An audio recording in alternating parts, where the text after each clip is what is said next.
이재명 대통령의 공직선거법 사건 파기환송심을 맡고 있던 서울고등법원이 재판을 연기하기로 했습니다. 대통령의 불소추 특권을 규정한 헌법 84조를 그 근거로 든 만큼 재판은 이 대통령의 임기가 끝난 뒤에 재개될 것으로 보입니다. 이경국 기자입니다.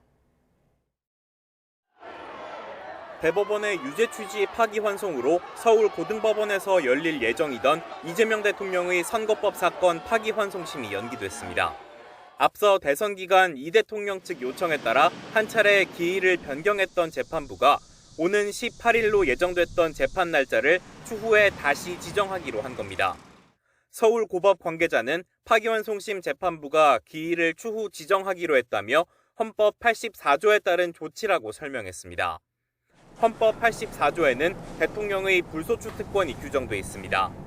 내란이나 외환의 죄를 범한 경우를 제외하고는 재직 중 형사상 소추를 받지 않는다는 겁니다.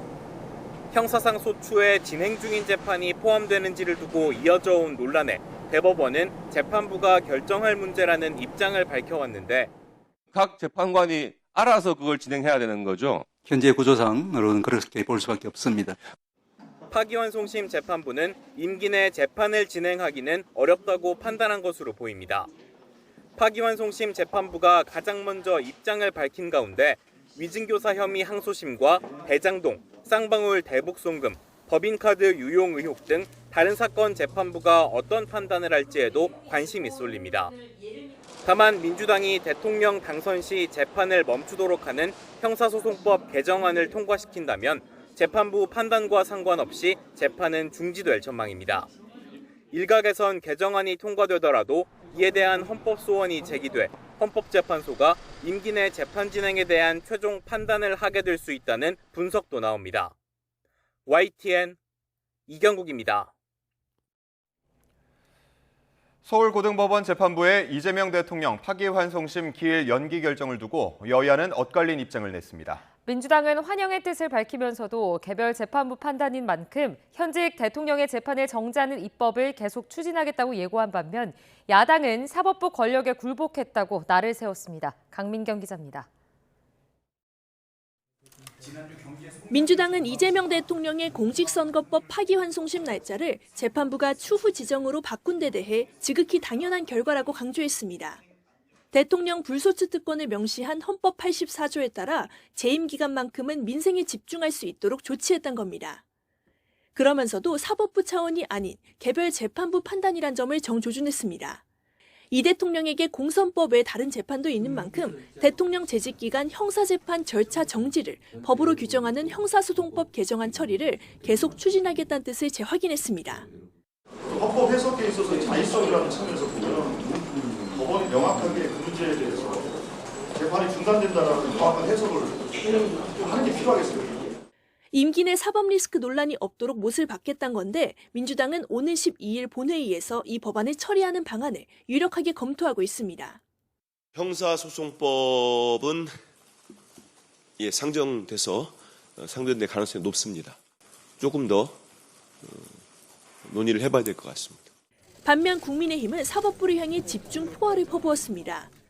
법원이 권력의 바람이 불기도 전에 알아서 누워버렸다며 사법부 역사의 오점으로 남을 거라고 비판 수위를 끌어올렸습니다. 두고 사법부의 흑역사로 남을 것입니다. 대통령 권력 앞에 자발적으로 무릎을 꿇은 판사의 이름이 법학 교과서에 두고 박제될 것입니다. 국민의힘은 헌법 84조가 보장하는 대통령 불소추 특권과 관련해 이미 진행 중이던 형사재판은 포함되지 않는다는 논리를 펼치고 있습니다. 이번 서울고법 재판부의 결정이 잘못됐다며 검찰의 항고를 촉구하는 배경입니다. 헌법 제84조 해석을 둘러싼 논쟁이 엇갈리는 만큼 최종 심인 대법원의 최종 결론을 구할 필요가 있습니다. 국민의힘은 형사소송법 개정을 예고한 여당을 향해서도 사법부를 하명기관으로 여기는 거냐며 대응에 나서겠다고 예고했습니다. 다만 현실적으로 107석 소수 야당인 국민의힘이 여론전을 제외하면 쓸 수 있는 카드가 마땅치 않다는 점은 고민스러운 측면으로 꼽힙니다. YTN 강민경입니다. 민생경제 회복을 최우선 국정과제로 내세운 이재명 대통령이 추가 경정 예산을 속도감 있게 편성하라고 관계부처에 지시했습니다. 라면 한 개에 2,000원이 진짜냐고 물으며 물가 대책 마련도 주문했습니다. 정인용 기자의 보도입니다. 이재명 대통령이 비상경제점검 TF 2차 회의를 주재했습니다. 취임 당일인 지난 4일 태스크포스 구성을 지시하고 바로 첫 회의까지 연 지 불과 닷새 만입니다. 이 대통령은 물가 때문에 국민이 큰 고통을 받고 있다며 해결 방안을 주문했습니다. 최근에 물가가 엄청나게 많이 올랐다고 그러더라고요. 라면 한 개 2,000원 한다는데 진짜예요? 다음 회의 전에라도 대책을 보고해달라며 물가 문제를 직접 챙기겠다는 의지를 내비쳤습니다. 이 대통령은 경기 회복과 소비 진작을 위해 재정의 역할 강화가 필요하다는 점도 거듭 강조했습니다. 경기 회복과 소비 진작 차원에서 속도감 있게 추경을 편성하라고 지시했습니다. 추경 효과가 확실히 날 수 있는 핵심 사업을 발굴하고 협업하라고 관계부처에 지시했습니다. 특히 사회적 취약계층과 소상공인 등에 대한 지원에 우선 방점을 찍었습니다. 이 대통령의 이번 지시로 지난달 국회를 통과한 13조 8천억 원 규모의 1차 추경안에 이어 정부의 2차 추경 편성 작업이 속도를 낼 걸로 보입니다. 이 대통령은 이태원 참사 피해자에 대한 생활지원금 신청 접수가 시작된 것과 관련해서도 아낌없는 지원을 당부했습니다. 대통령실은 추경의 구체적인 규모와 전국민 지원금 지급 여부에 대해선 말을 아꼈습니다. 추경이 자칫 물가를 자극할 수 있는 만큼 여러 시나리오를 따져본 뒤 세부 계획을 내놓을 걸로 보입니다. YTN 정인용입니다. 이재명 대통령이 신속한 물가 안정을 주문하자 더불어민주당은 당 내부에 물가관리 전담 조직을 구성해 대응하기로 했습니다. 민생 경제 회복을 위해 2차 추가 경정 예산 처리에 당력을 집중하기로 하고 국민의힘에도 초당적 협력을 촉구했습니다. 황보혜경 기자입니다. 최근 먹거리 물가 고공행진에 출범 즉시 비상경제점검 TF를 가동해 물가 안정화에 나선 이재명 정부. 민주당도 정부 기조에 맞춰 당 차원의 물가관리 TF를 구성해 국민이 체감할 수 있는 대책을 마련하기로 했습니다. 계란도 4년 만에 최고치로 오르며 한 판에 1만 원 시대, 이른바 급난이 되었습니다.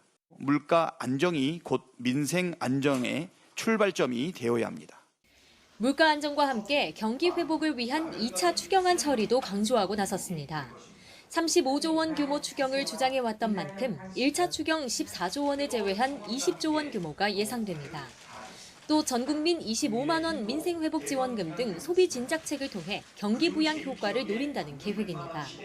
이 경우 지원금에만 13조 원가량이 들 거로 추산돼 2차 추경 규모는 30조 원 수준까지 확대할 수 있습니다.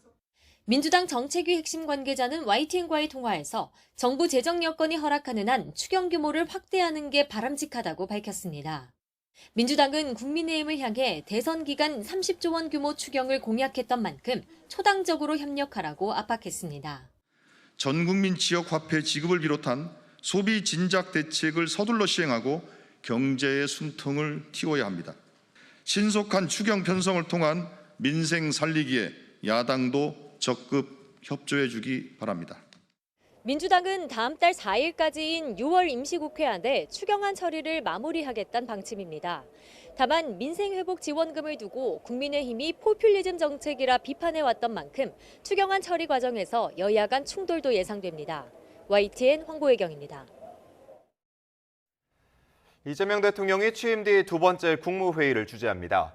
이 대통령은 국무회의에서 국회 본회의를 통과해 정부로 이송된 최상병 특검법과 내란 특검법, 김건희 특검법 등 이른바 3대 특검 법안을 상정해 의결할 것으로 보입니다. 특검 법안이 공포되면 국회의장이 이틀 이내에 이 대통령에게 특검 임명을 요청하고 이 대통령은 사흘 이내 후보자 추천을 의뢰해야 합니다. 이재명 대통령이 취임 닷새 만에 이시바 시게루 일본 총리와 첫 전화 통화를 했습니다. 트럼프 미국 대통령에 이은 두 번째 정상통화로 양 정상은 한미일 협력 틀 안에서 다양한 지정학적 위기에 대응하자는 데 뜻을 모았습니다. 이종원 기자입니다. 이재명 대통령과 이시바 시게루 일본 총리의 통화는 낮 12시부터 25분 동안 진행됐습니다. 지난 6일 트럼프 미국 대통령에 이어 취임 이후 이뤄진 두 번째 정상통화입니다. 먼저 이 대통령은 이시바 총리의 취임 축하에 사의를 표했습니다. 이어 전략적 환경 속에서 한일 관계의 중요성이 더욱 증대되고 있음을 강조하면서 한일 양국이 상호 국익의 관점에서 미래의 도전 과제에 같이 대응하고 상생해 나갈 수 있기를 기대한다고 언급했습니다. 양 정상은 상호 존중과 신뢰, 책임 있는 자세를 바탕으로 더 견고하고 성숙한 한일 관계를 만들어 나가자는 데 의견을 모았다고 대통령실은 전했습니다. 또 한일 국교 정상화 60주년을 맞은 올해 양국 국민 간 활발한 교류 흐름에 주목하면서 당국 간 의사소통도 더욱 강화해 나가기로 했습니다. 특히 기존 한미일 3국 협력에 대한 필요성에도 공감했습니다. 양 정상은 그간 한미일 협력의 성과를 평가하고 앞으로도 한미일 협력의 틀 안에서 다양한 지정학적 위기에 대응해 나가기 위한 노력을 더해 나가고자 했습니다. 양 정상이 직접 만나 한일 관계의 발전 방향을 비롯한 상호 관심사에 대해 심도 있는 대화도 나누기로 했습니다.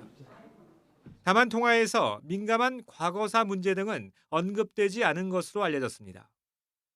이 대통령과 이시바 총리와의 통화는 시진핑 중국 국가주석과의 통화보다 먼저 이뤄졌는데 앞서 대통령실은 일정이 조율되는 대로 진행하겠다는 입장을 밝혀왔습니다. 트럼프 대통령에 이어 이시바 총리와도 구속한 만남 필요성이 언급된 만큼 G7 회의 참석을 계기로 연이은 양자 회담이 이어질지 관심입니다. YTN 이종원입니다. 대통령실이 12.3 비상겸 사태 이후 윤석열 전 대통령에 대한 체포영장 집행 등을 막은 책임을 물어 대통령 경호처 본부장 5명을 전원 대기 발령했습니다.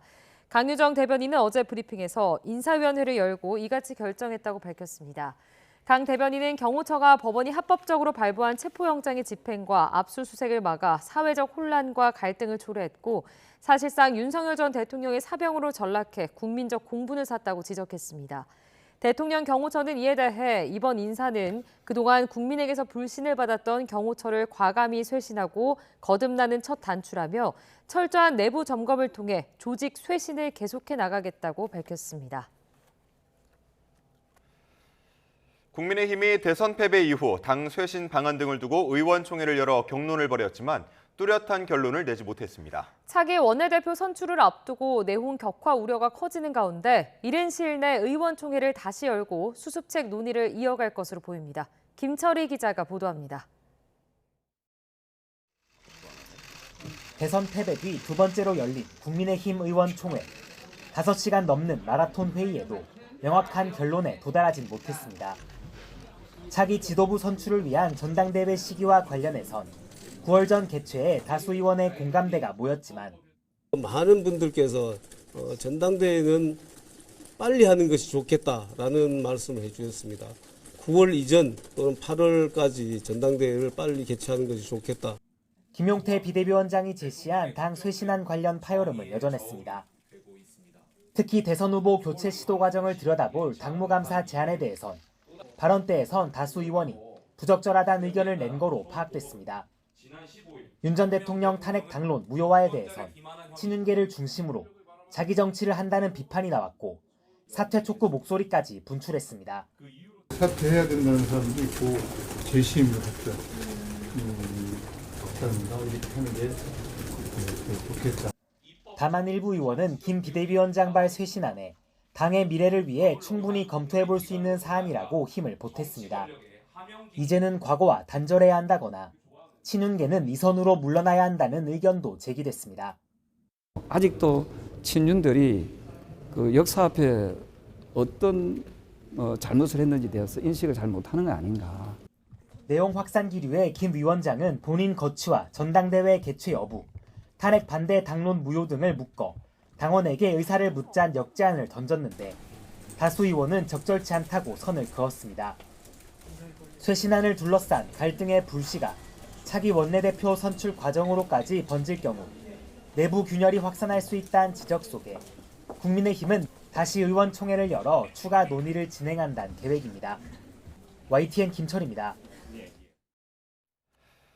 더불어민주당 차기 원내대표 후보자 합동 토론회가 오늘 오후 2시 국회에서 열립니다. 토론회는 후보자 기조연설 뒤 선관위가 선정한 공통 질문과 현장 질문 등을 주제로 1시간 동안 진행됩니다.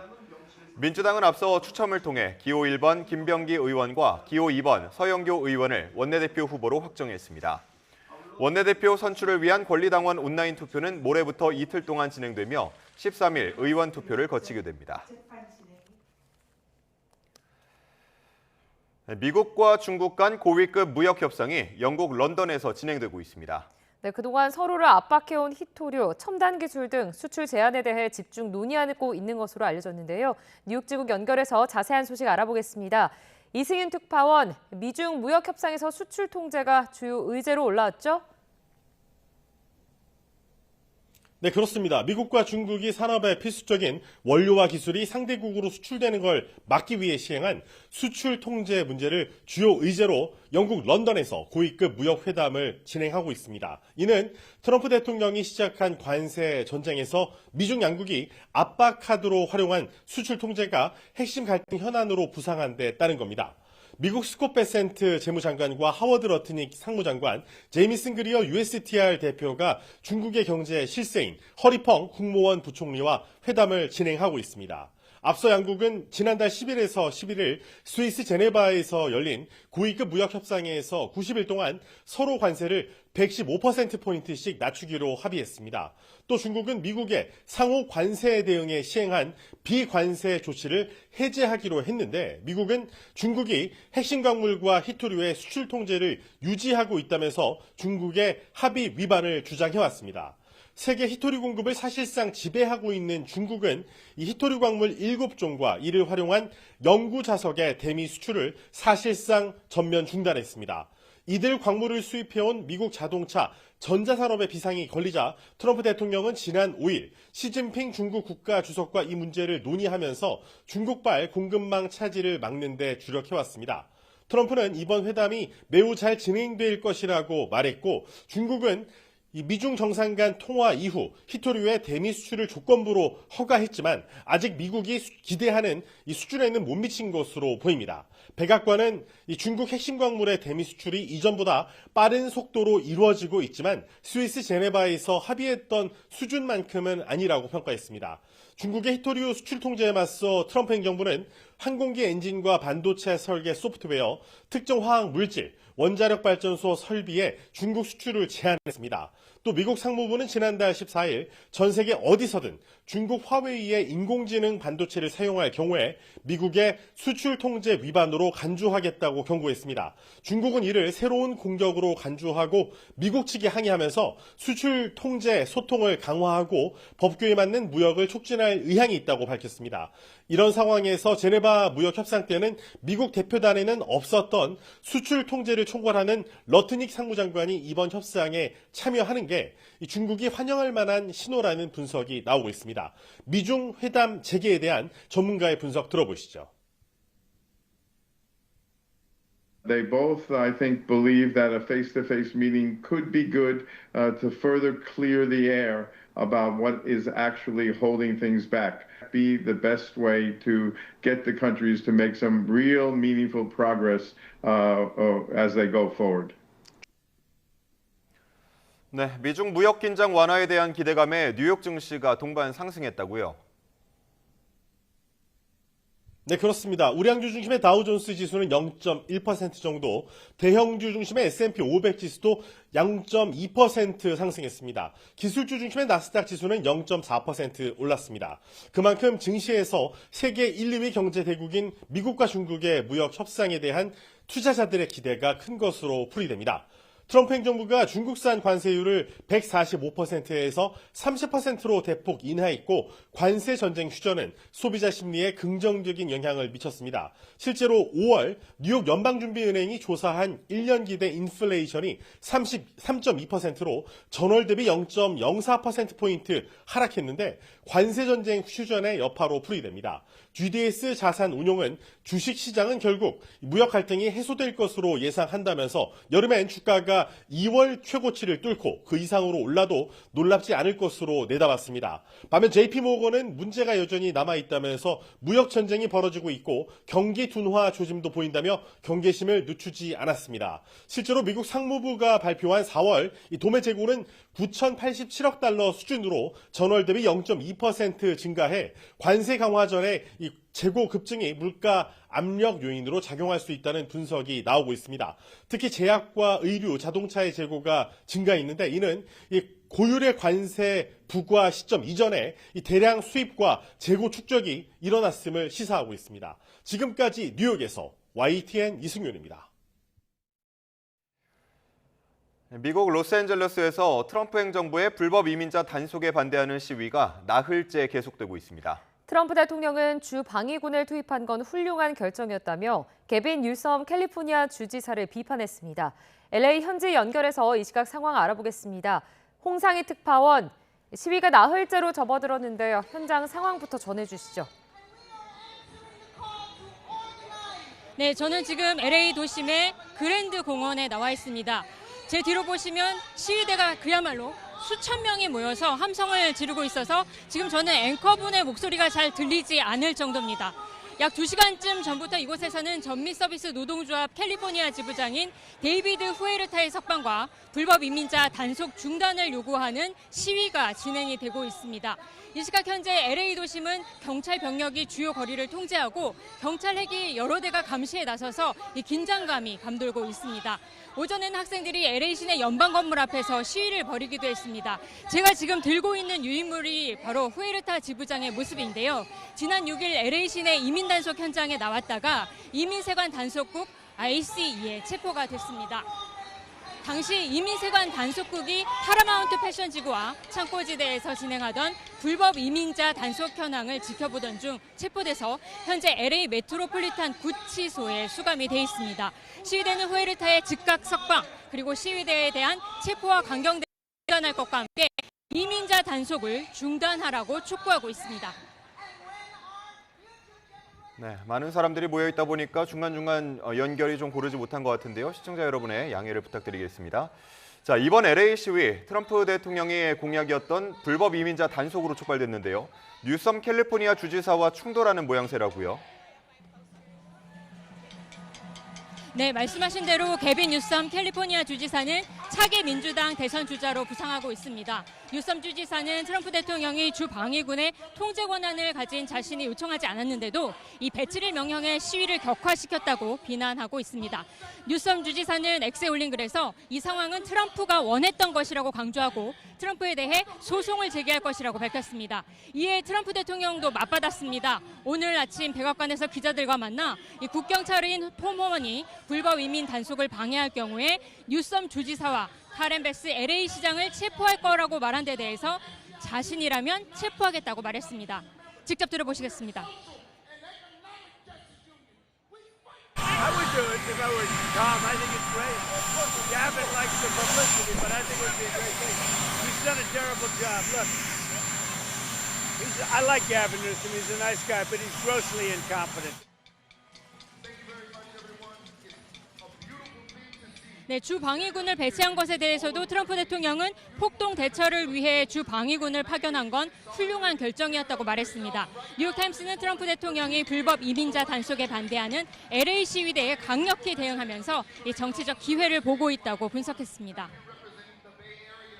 네, LA는 특히 재외동포도 상당히 많이 거주하고 있는 지역인데요. 피해는 없습니까? 네, 이번 시위는 이민 단속국이 한인타운 근처 홈디포 매장 앞에서 지난 6일 불법 이민자 단속에 나서면서 시작된 겁니다. 이 한인타운은 시위가 이루어진 LA 도심으로부터 15분 정도밖에 떨어져 있지 않습니다. 세계 최대의 코리아타운이 자리 잡고 있는 LA에는 현재 32만 명이 넘는 재외동포가 거주하고 있는데요. 이 LA 전체 135만 이민자 가운데 14%의 규모입니다. 이번 미 이민세관 단속국의 단속과 그 과정에서 아직 우리나라 국적자나 미국 국적을 가진 한인이 체포된 사례는 현재까지 없는 것으로 확인이 되고 있습니다. 외교부도 이번 사태와 관련해 우리 국민의 체포나 피해 사례는 파악되지 않았다고 밝혔습니다. 하지만 일부 매장들도 이 단속 대상이 된 것으로 알려졌는데요. 이 히스패닉 등 이민자를 고용한 재외동포의 경우 이민 당국의 급습 작전에 피해를 입지 않을까 우려하고 있는 모습입니다. 특히 이곳 한인사회는 지난 1992년이죠. LA 폭동으로 2,300여 개의 업소가 불에 타거나 약탈을 당했고 4억 달러, 그 당시 우리 돈으로 1조 3,570억 원의 막대한 재산 피해를 입기도 했습니다. 때문에 LA에서 생활터전을 지켜온 우리 재외동포들은 이 33년 전의 악몽이 반복되지 않을지 긴장하고 있는 모습입니다. 이런 가운데 트럼프 대통령의 장남 트럼프 주니어는 트루스 소셜에 1992년 LA 폭동 당시 한인들이 상점을 지키기 위해 무장한 채 옥상에 올라 상점을 지킨 사진을 올리기도 했습니다. 앞서 말씀드린 대로 현장이 굉장히 복잡하고 시위대가 수천 명이 모여있기 때문에 방송 사정이 고르지 못했던 점 사과 말씀드리겠습니다. 지금까지 LA에서 전해드렸습니다. 네, 미국 육군이 트럼프 대통령 생일이자 육군 창립 250주년을 맞아 준비 중인 열병식으로 워싱턴 DC 시내 도로에 파손이 우려된다고 워싱턴 포스트가 보도했습니다. 신문은 현지 시각 14일로 예정된 열병식에 28대가 동원된 에이브럼스 탱크는 무게가 70톤으로 워싱턴 DC 도로가 견딜 수 있는 최대 중량인 36톤의 2배에 달한다고 지적했습니다. 이 밖에도 열병식에는 장갑차 28대와 군용 차량 100여 대, 말 34마리가 참여하며 2차 세계대전 때 운용한 B-25 폭격기와 헬기 50대가 상공을 비행하게 됩니다. 지역 방송인 NBC 워싱턴은 도로 피해가 총 1,600만 달러, 우리 돈으로 217억 원에 달할 수 있다고 추산했습니다.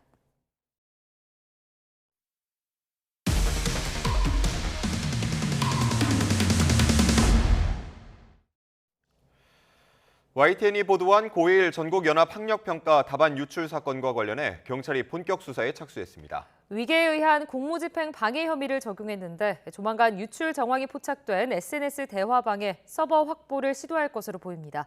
이현정 기자가 보도합니다. YTN 보도를 통해 알려진 고1 6월 전국 연합학력평가 영어 영역 정답 유출 사건과 관련해 경찰이 정식 수사에 착수했습니다. 앞서 서울시 교육청은 업무방해 혐의로 수사를 의뢰했는데 서울경찰청 반부패 수사대는 위계에 의한 공무집행방해 혐의로 신원미상의 유출자를 입건했습니다. 공공기관인 전국 17개 시도교육청 주관으로 학력평가가 치러진 만큼 범행이 공무를 방해하는 행위에 해당한다고 판단한 겁니다. YTN이 답안 유출 정황을 확인한 SNS 학원 강사 정보 공유 대화방은 최소 2곳으로 참가자는 3,200여 명에 달합니다. 영어 시험 시작 최소 40분 전 수학 해설지와 함께 영어 답안이 올라왔는데 사건이 공론화되자 대화방을 옮기거나 서로 파일 삭제를 권유하는 등 증거인멸 정황도 포착됐습니다. 경찰은 먼저 유출 경로를 추적하기 위해 답안이 올라온 SNS 대화방 서버를 확보할 방안을 검토하고 있는 것으로 파악됐습니다. 카카오톡 오픈 채팅방의 경우 서버 보관 기간이 수일에 불과해 조만간 관련 자료 확보에 나설 것으로 보입니다. 경찰은 또 이번 사건에 시험 전 해설지에 접근할 수 있는 현직 고등학교 교사나 교육청 관계자가 연루됐을 가능성도 배제하지 않고 있습니다. 해설지를 직접 볼 수 있는 누군가가 친분이 있던 학원 강사 등에 전달했을 수 있다는 겁니다. 앞서 출제를 맡은 부산교육청은 지난 4월 말 전국 시도교육청에 문제지와 해설지가 담긴 보안 파일을 전달했고 이후 각 교육청이 인쇄해 일선 학교에 배포했습니다. 경찰 수사를 통해 어떤 경위로 유출이 이루어졌는지 또 조직적으로 벌어진 건지 등 전모가 드러날 수 있을지 주목됩니다. YTN 이현정입니다. 새벽 시간 흉기를 들고 서울 강동구 거리를 배회한 남성이 경찰에 붙잡혔습니다. 서울 강동경찰서는 오늘 새벽 2시 20분쯤 서울 암사동에서 흉기를 들고 다닌 혐의로 A씨를 현행범 체포했습니다. 출동한 경찰들은 A씨를 제압한 뒤 흉기를 빼앗은 것으로 파악됐습니다.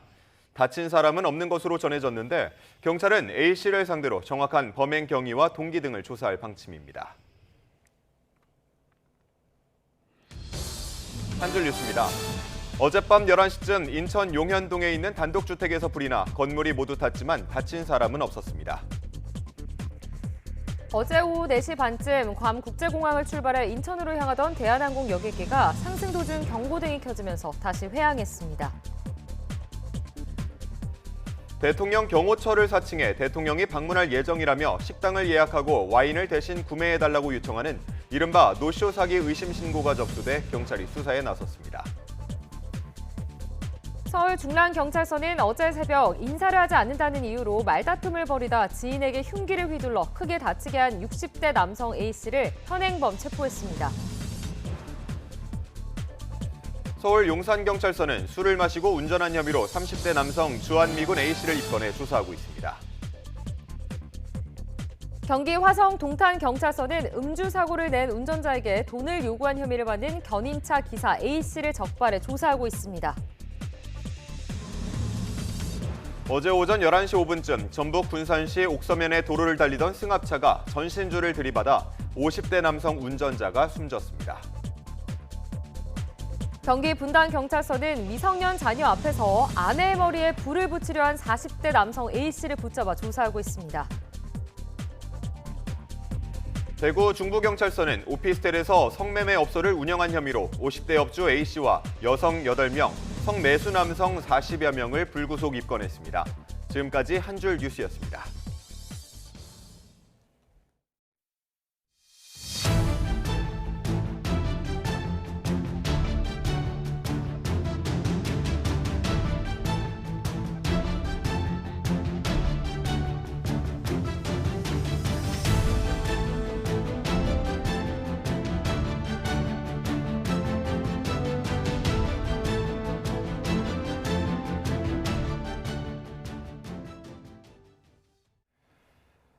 대선 뒤 처음으로 열린 자신의 재판에 출석한 윤석열 전 대통령이 지난 4월 이후 한 달 만에 법정에서 입을 열었습니다. 상부가 군에서 대통령을 뜻한다는 건 명백한 거짓말이라며 증인으로 나온 특전사 간부 진술을 직접 반박했습니다. 이준엽 기자가 전해드립니다. 대선이 끝나고 처음으로 재판에 나온 윤석열 전 대통령은 선거 결과를 어떻게 봤는지, 이재명 대통령의 재판 연기는 어떻게 봤는지 등에 대해 묵묵부답이었습니다.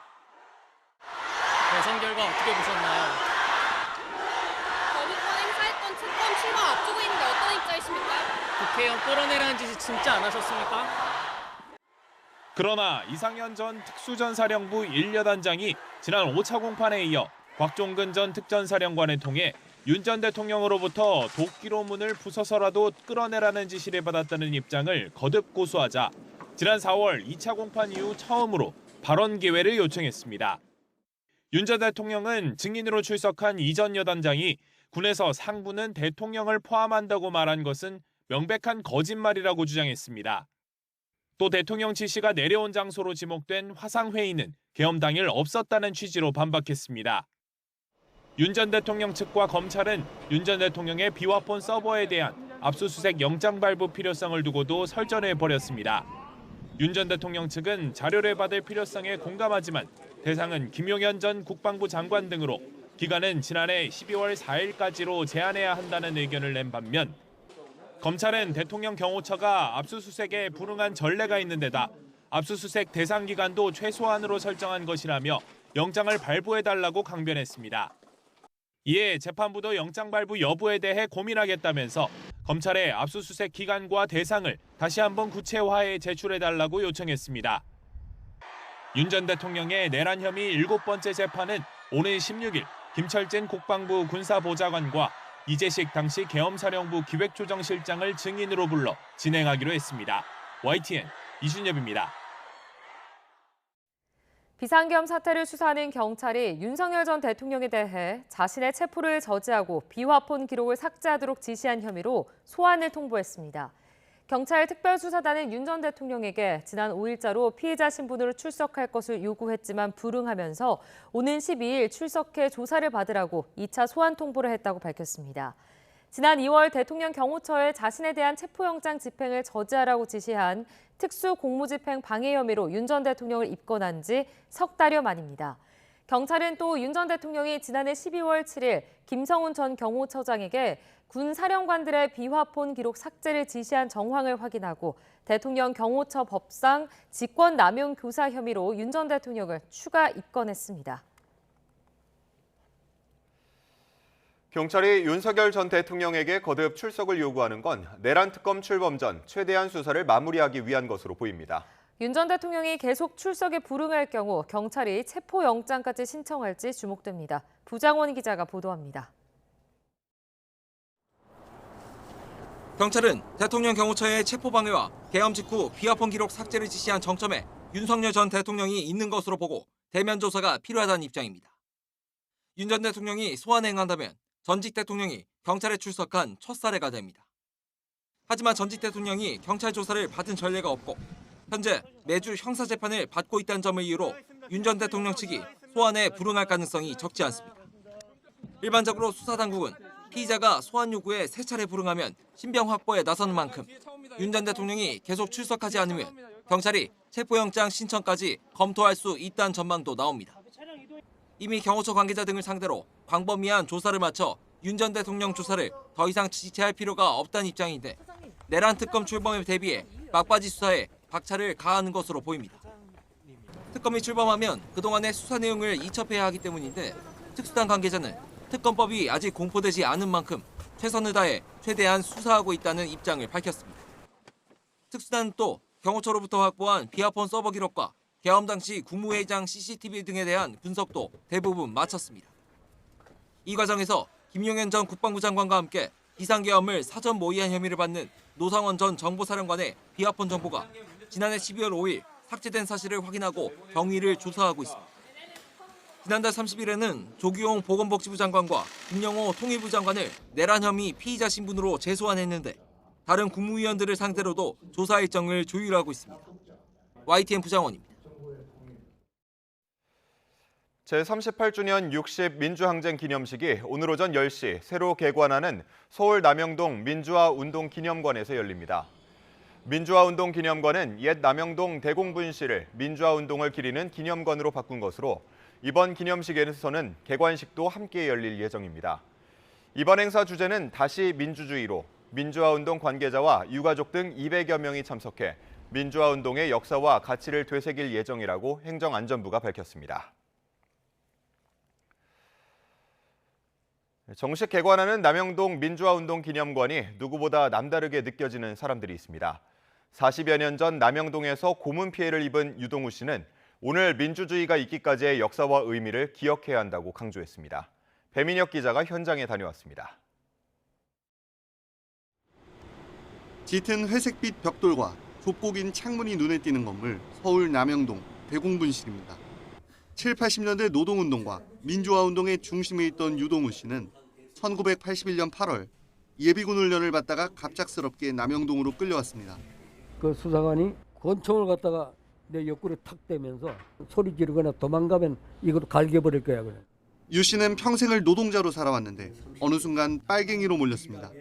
노동자와 학생들이 연대해 신군부에 맞서 민주화운동을 벌이려다 반국가 단체로 조작된 항림 사건의 당사자가 된 겁니다. 눈을 가리고 고개를 숙인 채 대공분실에 끌려와 경찰에게 들은 첫 질문은 지금도 잊을 수 없습니다.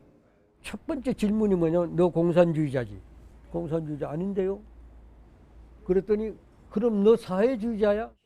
이후 대공분실 5층 조사실에서 폭행과 고문이 이어지며 같은 질문이 반복됐는데 경찰이 원하는 대답은 정해져 있었습니다. 미리 딱 그렇게 그야말로 틀을 짜놓고 거기다 끼 맞춰서 아니라 그러면은 그냥 고문 들어오고 막 두들겨 패니까 계속 그 싸움이에요. 고 박종철 열사가 고문을 당했던 509호 조사실에는 당시 고문의 흔적이 고스란히 남아 있습니다.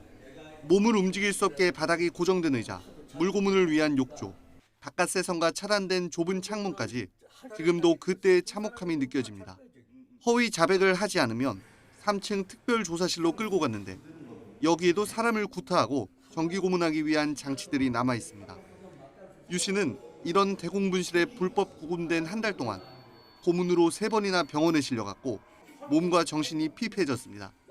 세월이 흘러서도 피해자인 자신이 위축되는 게 싫었던 유 씨는 대공분실이 민주인권 기념관으로 탈바꿈한 뒤 경비와 해설사로서 자신의 경험을 알려왔습니다. 늘 공포의 대상이죠. 이쪽을 쳐다보기도 싫고 왜 이게 이 건물만 내가 위축이 되고 피해야 되고 왜 이래야 돼 이런 생각이 드는 거예요.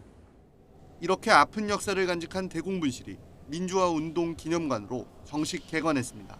지난 2018년 실태조사를 통해 파악된 남영동 대공분실 고문 피해자가 400명에 달하지만 아직 드러나지 않은 피해도 상당할 것으로 보이는 상황. 유 씨는 이제 이곳이 민주주의를 억압한 국가폭력을 잊지 않고 계속 진실을 파헤치는 현장이 되기를 희망합니다. 앞으로 그와 같은 일이 다시는 일어나지 않도록 경각심도 일깨우고 교훈도 주고 대단히 중요한 장소가 될 수 있겠구나. YTN 배민혁입니다.